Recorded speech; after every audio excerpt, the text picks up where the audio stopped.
Hi friends, what's up? Welcome back to my channel. You already know by the title what this video is going to be about. I have my hands on the new Natasha Denona I Need a Warm palette. I am so excited about today's video. If you've seen my previous videos trying new Natasha palettes, then you know that they can be really hit or miss. I'm a warm tone girly and I cannot wait to get into this. I'm going to do all the swatches. We're going to play around with as many shades as possible in today's look. Before we dive into it, don't forget to hit that subscribe button down below and that notification bell so you can be notified every time your girl uploads a new video. So this palette retails for $69. Yes, Natasha Denona palettes are very expensive, but I will say the quality on the mini palettes at least have been very, very nice. The mattes are buttery and very blendable. The shimmers are beautiful and eye-catching. And honestly, you cannot go wrong with any Natasha Denona eyeshadow palette. Really, it just comes down to what color story speaks to you. The I Need a Warm palette is the sister to I Need a Nude. And I Need a Nude is a very cool toned palette. And I remember my review on this very thoroughly. I did not have the best time with this palette. I felt like the I Need a Nude palette was not very complimentary to deeper complexions. I feel like a lot of the shades pulled ashy and it just didn't have enough deepening shades in this particular palette. And a lot of times cooler tone shadows tend to pull ashy on me personally. So when I saw that Natasha was coming out with a warm tone palette, I was like, is this a redemption palette? Did she take our feedback from I Need a Nude and came out with this one? We'll see. We'll see today. So in the palettes, we have different finishes of shades. We have mattes, metallics, multi-chromes, a sparkling foiled shade, duochromes. We have two new formulas in this palette. The new Slip Cream Matte.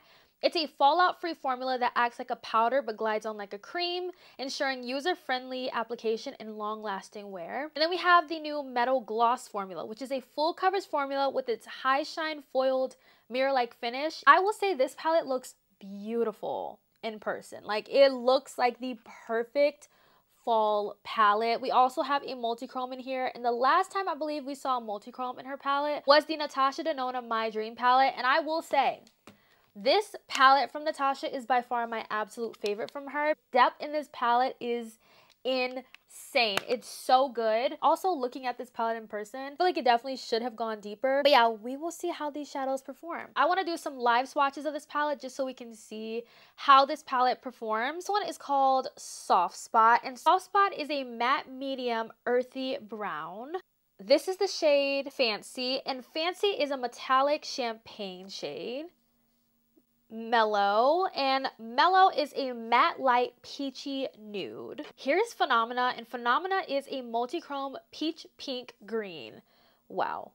Love me a multi-chrome. And I feel like this shade is very thin. Next up is the shade Ripe. Ripe is a matte light medium peach brown. This one is called Elm, and Elm is a sparkling foiled light bronzy nude. Next up, we have the shade Snug, and Snug is a metal gloss soft bronze. So this is one of the newer formulas. I don't really feel anything different than like a normal shimmer shadow. This shade is called Vim, and Vim is a matte deep warm brown. This shade is called Push. That is stunning. Push is a sparkling foiled medium rusty rose gold. This shade is called Fervor, and this is a matte medium warm caramel. I feel like this shade really blends into my skin, so you can't really see it that well. So this might be good for like an all over setting shade to set the lid. Next up is Pep, and Pep looks like it's the deepest shade in the palette. This is a matte deep warm brown. Another new formula, this one is called Homey.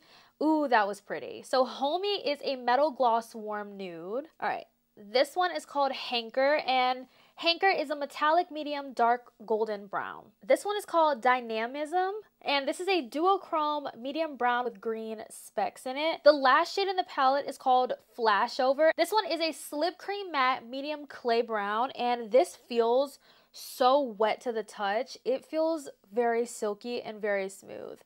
Wow, I really like how that one feels. But here is the palette swatched on the hand. It's the shimmers are gorgeous. The mattes are on the lighter side, but we're going to see how some of the deeper warm browns build up. I'm just going to prime my lids with the e.l.f. eyeshadow primer. Taking a BK Beauty 207 brush, I want to go ahead and start off with depths. I want to take the shade Pep and popping Pep in the outer corner, just to kind of get my depth there and round out this look. Definitely has some depth to this shade, which is very nice. I don't really feel like I have to build it up too much. I am going in with layer number 2, but I feel like layer number 2 is honestly very perfect. Going in with the BK201 brush, I'm going to take the shade, which shade do I want? I'm going to take this shade right here called Fervor, however you say this, Fervor. And I'm actually going to use this shade to blend out the shade I just put down. Wow, that looks very, very nice. Okay, so far so good. I'm very impressed. Both of these shades that I have applied to the eyes, I can actually see each color. So it's looking really nice. Y'all know me, I will literally take a neutral palette and make it so dramatic, but I know a lot of you want me to do like more wearable shades and more neutral shades on my channel, but I be trying to stop myself. I be trying. So I feel like today I'm gonna do like a mix of both. Something wearable, but also a little bit of color. Like I really want to play with that multi-chrome. I also want to play with like one of the newer formulas as well. I'm gonna take some of the shade Ven, and I'm gonna pop Ven in the inner corner here, just to kind of clean all this up. Ven is very close to my skin tone, so you really can't see that color very well. I feel like it gives me a wash of color, but it's something I definitely have to build this color up a lot to get it to show up. I'm actually going to go into that deeper shade Pep and kind of start giving myself a little bit of a wing, because I kind of want to wing this out a bit before I go in with shimmers. Very pretty. I definitely feel like this, we should have got like a brown black in this palette. That would have been perfect. But I will say, with this wing that I'm creating, I'm able to get enough depth to where you can actually kind of see it being winged out. But I do feel like a brown black would have made this so much better for this look. I want to do a cut crease because I want this to look as clean and sleek as possible. To do my cut crease, I'm using the BK Beauty A505 brush. I really feel like cut creases make everything so much better and so much cleaner. So that's why I was like, I really want to do a cut crease today. There are so many beautiful shimmers in this palette. I'm going to take a little bit of fancy in the inner corner, and I'm going in with the BK209 brush. And I do want there to be like a little pop in the inner corner for it to be a little lighter. It's very pretty. To say that this is a warm palette, my look looks a little cool toned. Why does my look so cool toned? Hold up. I want to take some of Push. Like this shade is going to make this look warmer. Oh yeah, Push is very pretty. Ooh, that honestly gave this look what it needed. It gave it exactly what it needed. Oh, this is so pretty. I really do feel like the shimmers are where Natasha's palettes shine. I definitely want to use some of this duochrome here, the shade Phenomenon.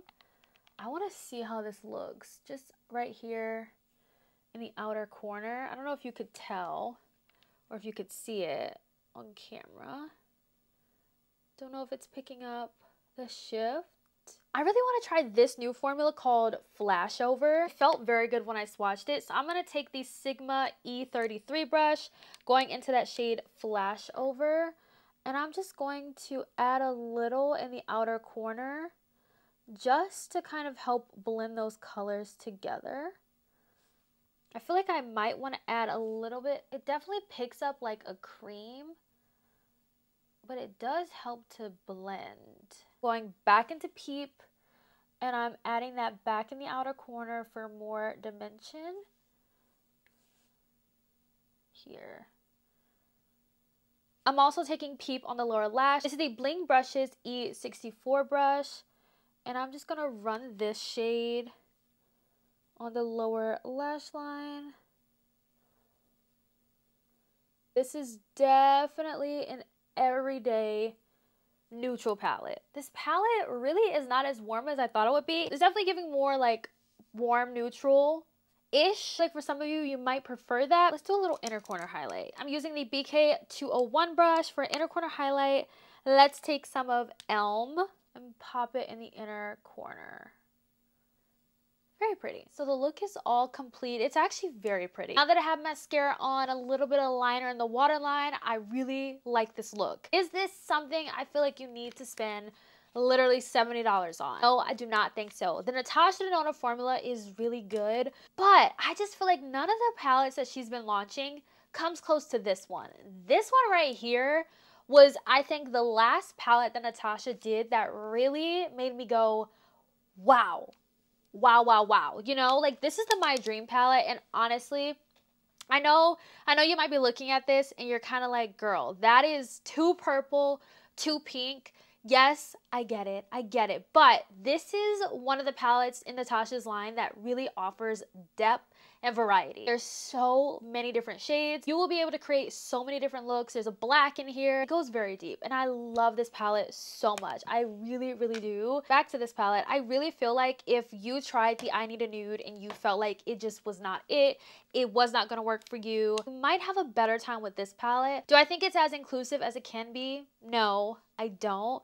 But if I had to pick out of these two, I would 100% go with the I Need a Warm palette. If we compare this palette with the bronze palette, this is super warm, like very, very warm. So when I think of a warm palette, this is what I think of. This one is more warm neutral. You know, you all saw when I was doing my look, I was like, why does this look kind of cool toned? And then it wasn't until I started putting the shimmers on the lid, I was able to make it a little bit more warm. These two palettes will complement each other so well. You definitely don't need both, but if you have this one and you're eyeing this one, I do think pairing these two palettes together would definitely give you what you're looking for. Honestly, feel like Natasha keeps coming out with neutral palettes because, of course, it's what sells. It's what people are actually buying. People aren't really buying colorful palettes, but I will say I will definitely reach for this palette. The look that I created is very beautiful, and for an everyday palette, this is definitely something I will reach for the fall time. But I do still feel like I need something a little bit deeper to make this look even more sultry. I honestly feel like this palette would be great if there was one more shade that went even deeper than this one. I kind of feel like a broken record at this point when it comes to Natasha's palettes. There's not as much depth in this palette. Like if you want this palette for an everyday palette, if you want a palette that you can wear every day, that you can take to work, I Need a Warm palette is great, you know, especially if you love warm tones because it's not super, super warm. But if you're looking for something full glam, I don't really think this is the palette that I would recommend out of Natasha's line. But at the same time, if you already have enough neutral palettes, you can definitely skip out on this one. The formula is really nice. I really like it and I enjoyed it. Like I said, I like I Need a Warm palette better than I Need a Nude. I feel like I get a little bit more out of it, especially with the shimmers. To wrap up my thoughts, this is a very pretty palette. It does not lean as warm as you might think. The promo pics of the palettes kind of are a little bit misleading because this palette is not as warm as those pictures make it look, which made me feel as though the shades went deeper than they actually do, and that's not the case at all. Hopefully the phone videos that I put on the screen put the palette in perspective for you so you can actually see, you know, just how this palette is. I would definitely get more use out of this palette than the I Need a Nude. I Need a Nude, I really need to use it as a companion palette, whereas this one, I need to maybe pull a deeper shade to use with this palette, but it can stand alone on its own for something really subtle and perfect for every day. I hope this video was helpful. Let me know your thoughts down below. I saw a lot of you were excited for this palette. You definitely should be, because if you really love the vibe of I Need a Nude, you might really, really enjoy I Need a Warm palette. But yeah, let me know what you guys think down below. Thank you so much for watching, and I'll catch you guys in my next one. Bye, guys.